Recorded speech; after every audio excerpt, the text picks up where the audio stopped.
Cody, congrats on the win, man. Thank you. Normally I would ask, is that how you saw this thing playing out? But then we saw some stuff on Twitter a little bit ago that you apparently wrote down this exact kind of finish and the exact round and the exact time in the hotel room before this. Is this legit? What was the official time? 117. I wrote that down. On Tuesday night, I wrote that down. Law defeats Adcock, KO, round 1, 117. Not that I'm doubting you. Did you write down 40 other times in there too, and then because that's insane. Abe took a picture of it. Yeah, I've seen it. Every fight week, I come into the hotel. There's always happens to be a little tablet laid out with a pen, and I just write down what I want it to happen, and it happens.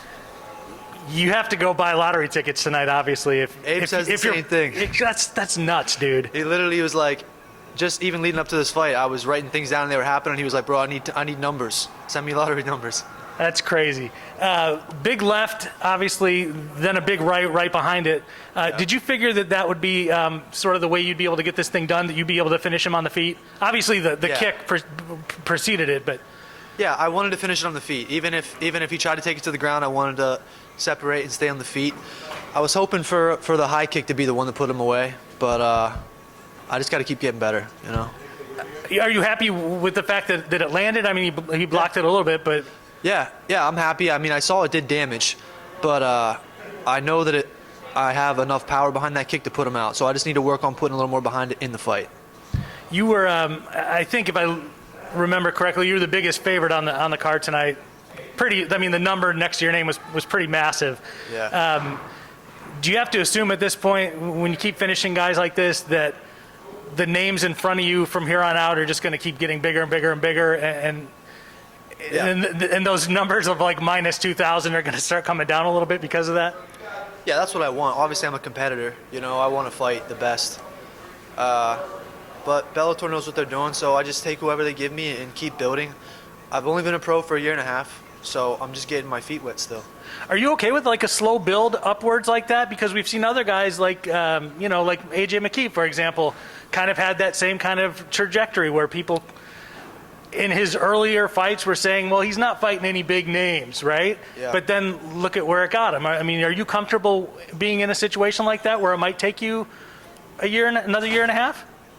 Yeah, I don't want to wait till, what was AJ, 18-0 when he fought for the belt maybe? Something like that, 18 or 19? That's a little slow for me. I would like to be fighting for the belt sooner than that, but I like what we're doing right now. I think that those guys who are in charge of this know best. So I'll listen to their plan, I'll keep putting people away and see what happens. So because of that, I'm assuming you don't necessarily want to call it any particular name, but I mean, is there a level of fighter, or is there a type of fighters that you'd like to get in there with the next time you're out there? I don't really care, man. Whoever is gonna be ready soon and stick around and show up to the fight, that's who I want to fight. Appreciate it, man. Thanks. Congrats. Yes, sir. Thank you. All right, we'll take a couple more. Jim, your line is live. Jim Barcelona, Miami Herald. Congratulations, Cody. Thank you. Just curious on this fight tonight, and then also if we go back to Fort Lauderdale, you and Roman don't mess around. Are you guys talking like who's going to have the quickest victory? You going back to back twice in a row? Yeah, I was just backstage with him, and he was saying we need to keep fighting on the same cards and competing for the faster finish. I said pretty soon here we're going to be competing for who has the best wrestling in the fights. We don't ever show it, but Roman's getting better wrestling too. So this is exciting. We love this stuff.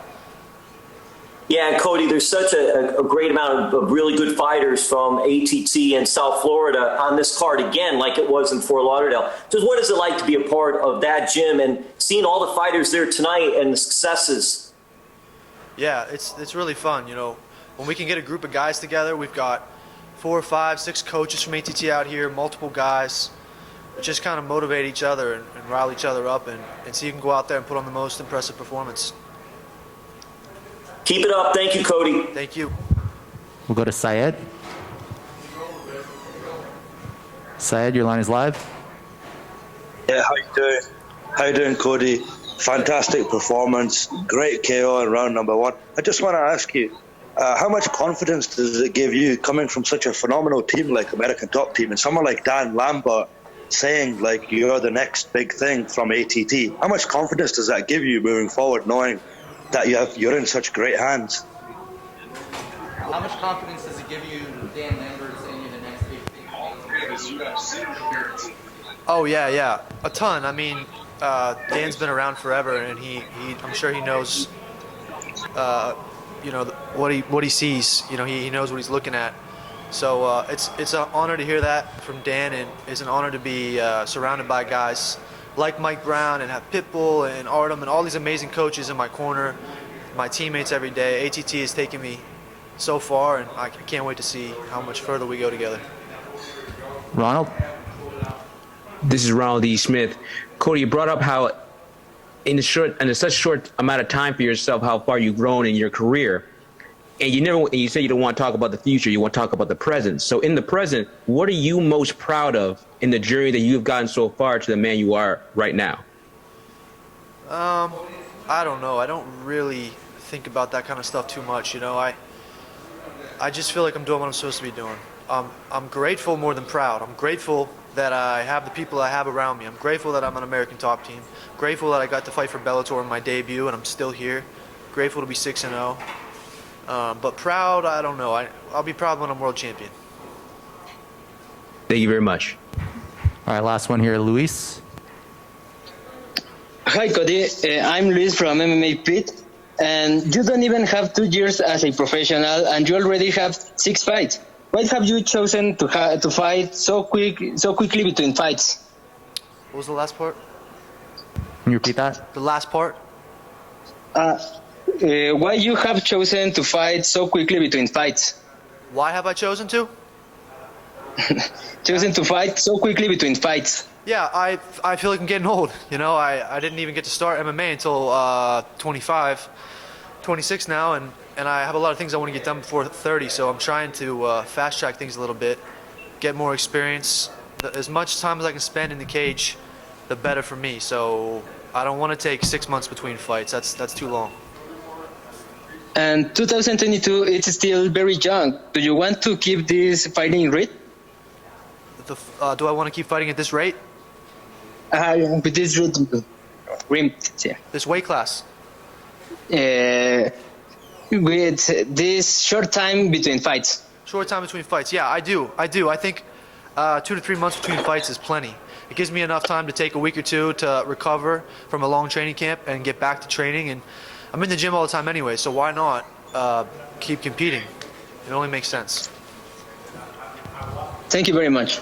All right. Can I say a couple things? Yeah, of course. Go ahead. I just wanted to give a shout out to Rogan Inu for taking care of me for this past fight, supporting fighters. They helped out me and my teammate Roman. Big thank you to ATT, all my coaches and teammates in Pittsburgh, and all my sponsors back home. I'm very grateful. Thank you guys.